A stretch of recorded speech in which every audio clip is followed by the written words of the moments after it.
The market is changing once again, and if you're going to be selling your home before the end of 2023, there are some things that you can do to ensure you have a successful sale, even in a declining market. That's what we're going to talk about in this video. But before we jump into that, my name is Jessie McClellan and I'm a realtor here in Oshawa, Ontario. If you like these types of videos and want to stay up to date on the real estate market, especially in Oshawa and Durham Region, then consider subscribing to this channel, and if you find it helpful, hit that like button for me because it does help my channel grow and reach more people like you.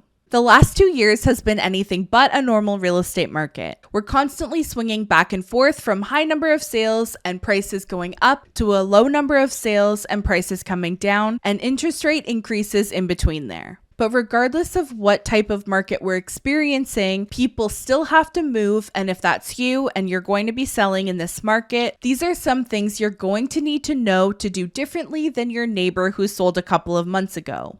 The first thing is knowing what's happening in your area, market, and price point when you go to list your property. Because all of those other homes for sale are your home's competition, and unlike when we're in a hotter market, everything matters more in a declining market. In a hot market where there's low supply, aka months of inventory, things like staging, photography, virtual tours, and the general marketing plan your agent puts together matters a little bit less. They're still important, but agents and sellers are more likely to get away with cutting corners like using bad photos or cutting down staging budget or not putting thought into marketing and pricing strategies, because with so few homes to choose from and so many active buyers, the home is likely going to sell fairly quickly and for a high enough price to appease the seller anyway. But now we're heading into a market where homes aren't selling in 6 days. They're taking 15, 16, 17, 20 plus days to sell, and they're not seeing 20 offers, but they're lucky if they're seeing 2 or 3. And the months of inventory is pushing higher towards a more balanced market. Well, now there's a lot less buyers per listing, a lot more listings, and buyers aren't feeling pressure to just take whatever's available. They have more options to look at, and they have more time to think about it. This means your home needs to be at the very top of a buyer's list if you want it to sell. So how do you get your home to the top of a buyer's list? You need to take a look at what homes are available in your area at the same price point and home type as yours, and ask yourself, where does your home rank? If it's not at the top, then you either have to be willing to make changes or upgrades to bring your home up to the top, or lower your price to make it more appealing. This is the number one thing I'm noticing sellers are struggling with right now. They saw their neighbors sell a couple of weeks or months ago, and now they've listed their home and they can't get the same price. But instead of adjusting to the market and getting it sold, they sit on the market longer. Then after 20 or 30 days, they relist and adjust the price a little bit, and they sit there for another 20 or 30 days. And the issue they run into is the market is outpacing their price reductions, and they end up losing more money than they ever needed to.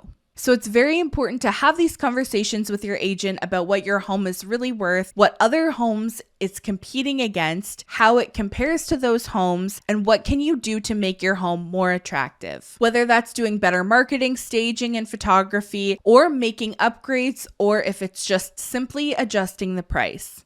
And here's the tip to help you avoid pricing your home incorrectly and then being outpaced by the market as it declines. Do not pick your agent based on what they tell you your property is worth. If you speak with multiple agents about potentially selling your property, you could run into a situation where one agent says that your home is worth much more than the other agents. And unless you have some buried treasure in your backyard that only that agent knows about, there are 2 possibilities for this. Either they're trying to buy your listing by exaggerating its value and then will convince you to lower your price once it doesn't sell and they have you under contract, or they lack experience and awareness in the current market conditions, and neither one of those is someone I would recommend you trust with your largest asset. If you're relying on the proceeds of your home to pay off debt and retire or to purchase your next home, every dollar counts, and the longer it takes you to sell in this market, the less money you'll likely sell for. So choose someone who is transparent, has a concrete marketing plan, and someone who is willing to invest their time and money into your listing to help it sell.